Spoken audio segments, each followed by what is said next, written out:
dia a todos, sejam bem-vindos a esta sessão de apresentação e de discussão dos resultados do projeto ILMI. Eu vou ser mesmo muito breve, porque aquilo que nos traz aqui hoje são resultados de investigação de um trabalho muito sério desenvolvido no âmbito do Centro de Administração e Políticas Públicas, coordenado pelo professor Pedro Rodrigues, a quem eu desde já agradeço por ter aceito o desafio do CAP. Muito obrigada, bom dia e bom trabalho. O título é Prioridades em Saúde Digital. Saúde digital, enfim, com a Covid toda a gente se lembra de telemedicina e das consultas à distância, mas há todo um mundo, se nós pensarmos num iceberg, há todo um mundo de tecnologia que hoje em dia é utilizado não só na saúde, mas em todo lado. Mas há muito mais na saúde digital, como nós vamos ver. Okay? E é neste sentido que a tecnologia apresenta um potencial para simplificar as coisas e melhorar a qualidade, melhorar o acesso e a eficiência destes mesmos cuidados. Mas para isso é fundamental ter uma estratégia nacional de saúde digital que seja bem definida. Que leve em conta não só as necessidades, mas também as expectativas dos diferentes stakeholders. Qual foi então o objetivo do projeto? Vamos basicamente fazer uma análise comparativa. Só que tem que ser vasta e sistemática. 3 perguntas de investigação foram definidas. Qual o grau de alinhamento das prioridades implícitas nos documentos oficiais? Obviamente aqueles que referem saúde digital em Portugal, isso é o fim.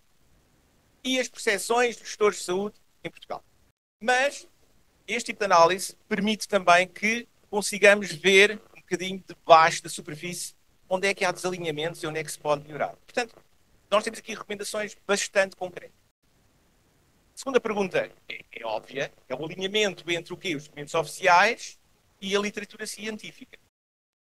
A terceira pergunta, que já é muito mais difícil, vocês vão ver, é um trabalho que está em curso. De forma é que os documentos oficiais podem ser reformulados.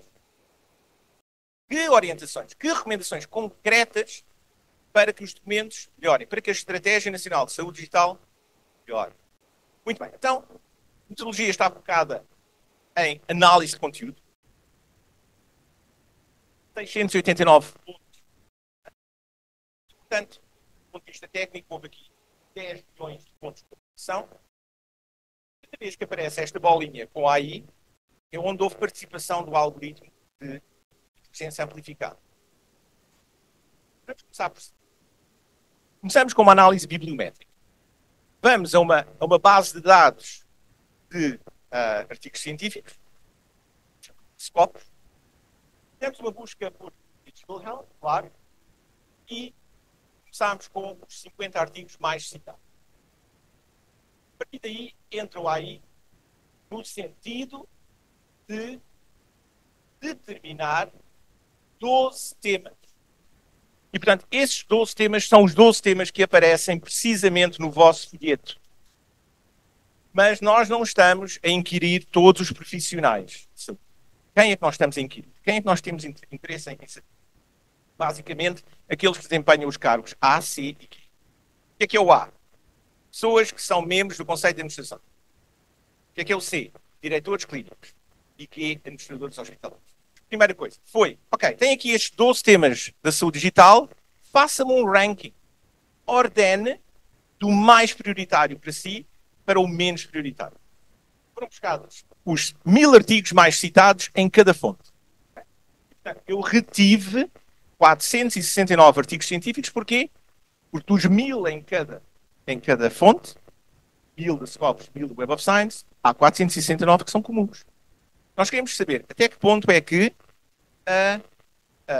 os documentos oficiais, a Estratégia Nacional de Saúde Digital, precisa de ser adaptada, reformulada, levando em conta precisamente aquilo que são preocupações dos health managers. Finalmente, temos que analisar os próprios documentos oficiais. Aí, fazendo a busca clássica em Google, tudo aquilo que aparece, onde aparece Saúde Digital e Portugal, deu um número de documentos muitíssimo grande, também 173. E aí é perguntado, da mesma forma, utilizando inteligência artificial, detalhes sobre o inquérito que foi circulado. O que eu quero dar algum foco é às 2 perguntas abertas que foram perguntadas. Como é que perspectiva as políticas sobre saúde digital do Ministério da Saúde? Resposta livre, sujeito depois à análise de conteúdo. Outra pergunta, como é que vê a evolução das prioridades de saúde digital no sistema de saúde em Portugal? Olhando para os resultados.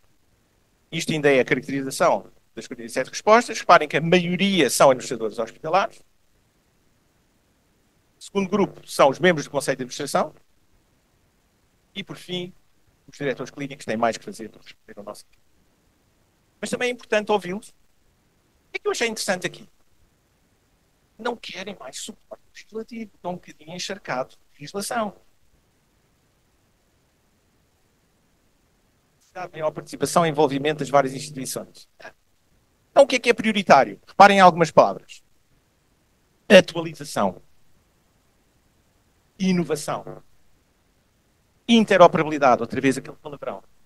Integração. Depois, segunda. Segunda tem a ver com o quê? Morosidade. Lentidão. Implementação. Estratégia. Portanto, há um apetite também por a definição e implementação de uma estratégia. Por fim, monitorização.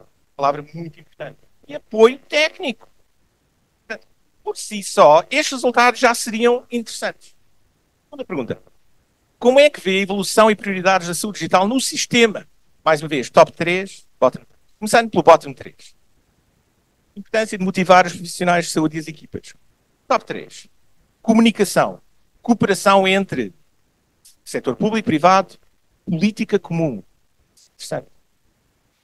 Crítica normal, que o setor privado tem mais recursos e maior organização. Claro. Agilidade, autonomia. O que é que os health managers consideram como prioritário destes 12? E reparem que os 12 temas são muito exaustivos. No primeiro ponto, nos registros eletrónicos de saúde, sim, temos que recolher dados e tem que ser de qualidade, e há questões de consentimento, privacidade, segurança e tudo mais.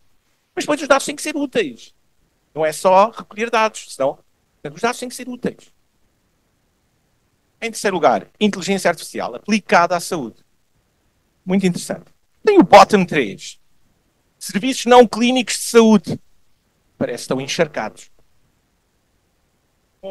Questões éticas legais. Okay.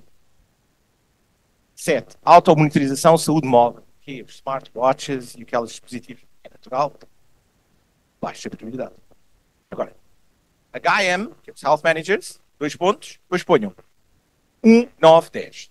Top 3. 1, 9, 10. Tá? 1, 9, 10. A mesma coisa para a literatura científica.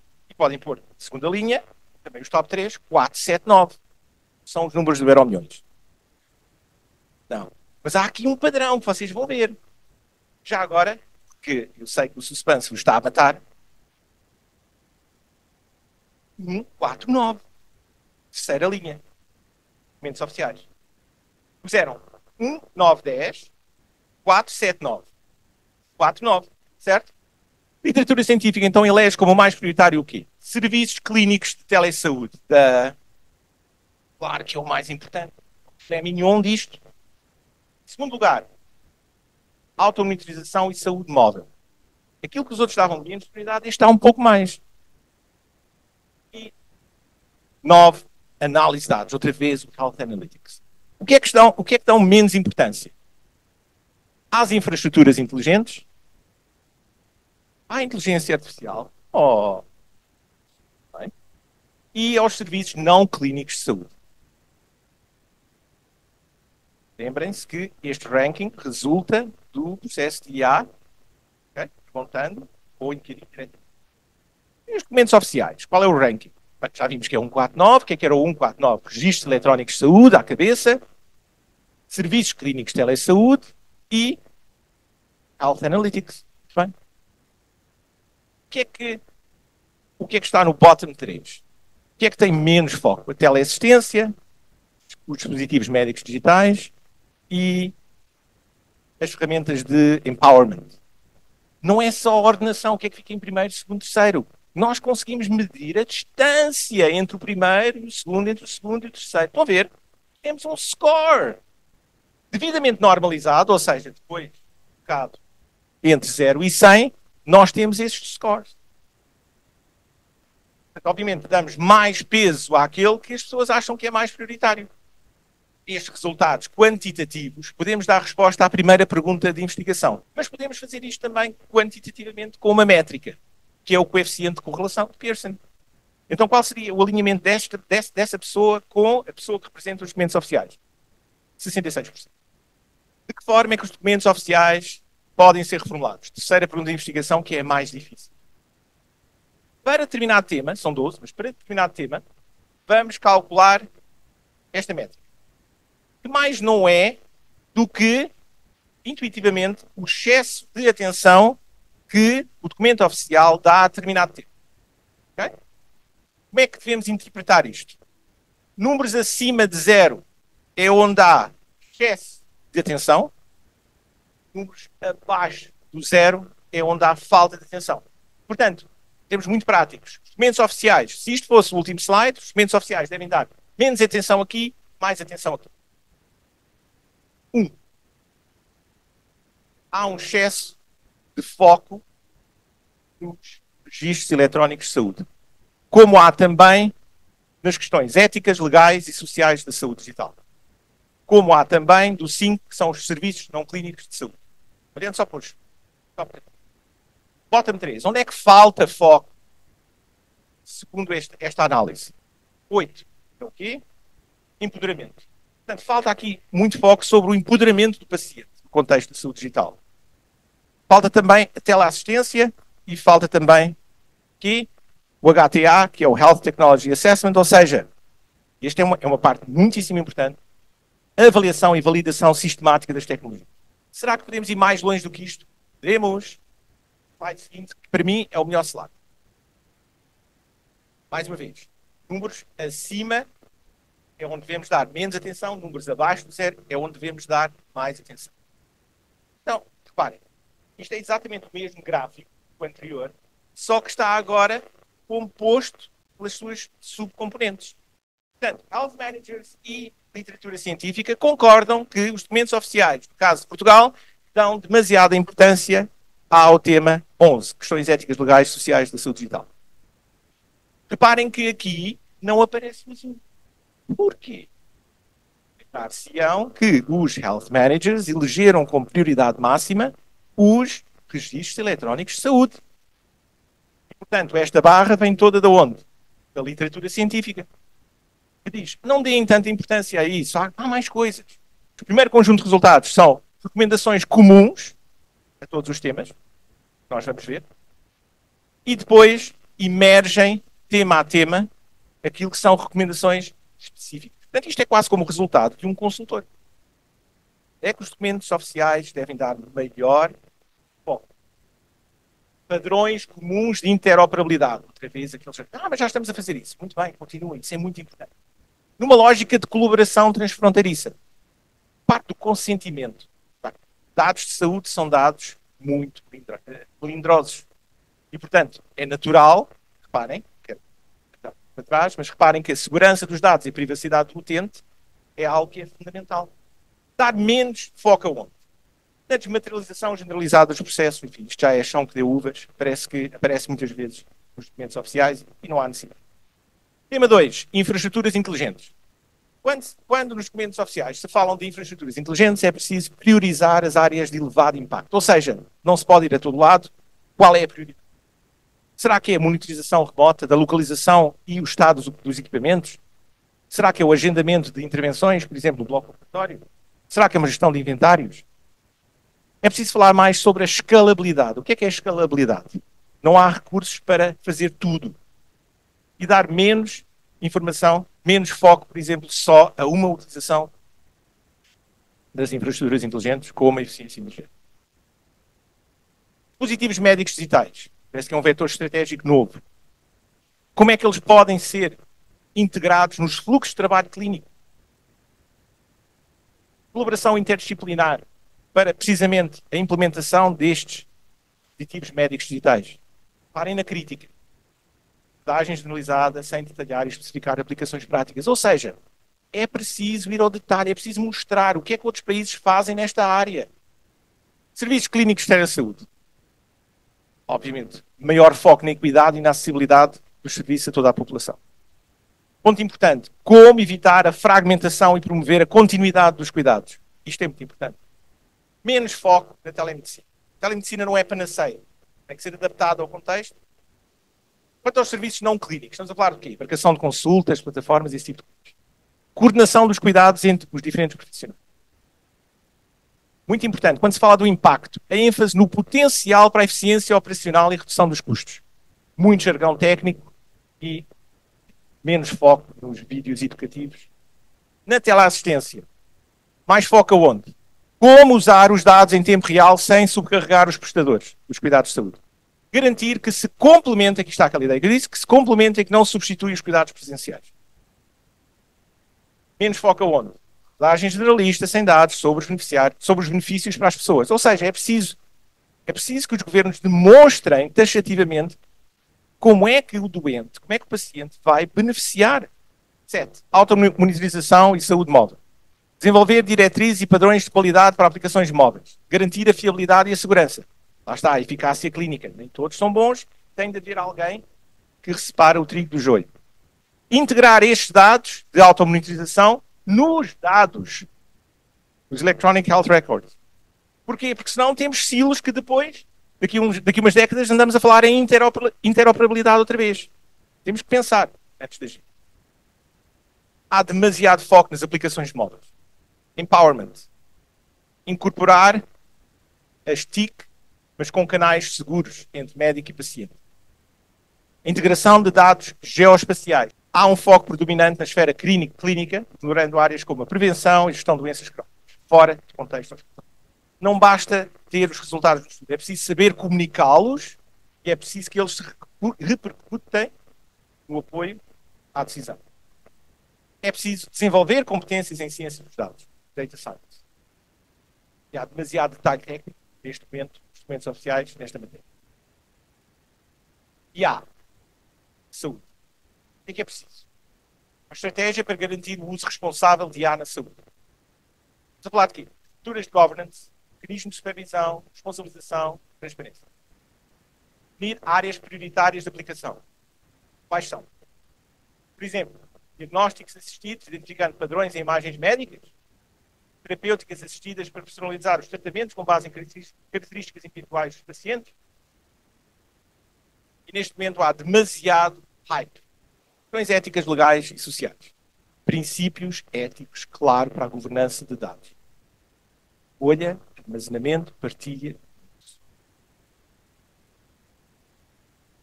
A relação clínica, que é guiada pela tecnologia, em âmbito de saúde digital, centrada no paciente.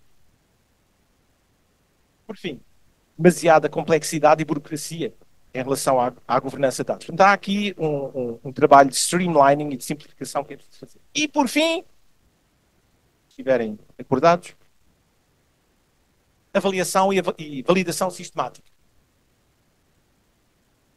Ele sugere o Comitê Nacional de Avaliação de Tecnologias da Saúde, com múltiplos stakeholders. Para quê?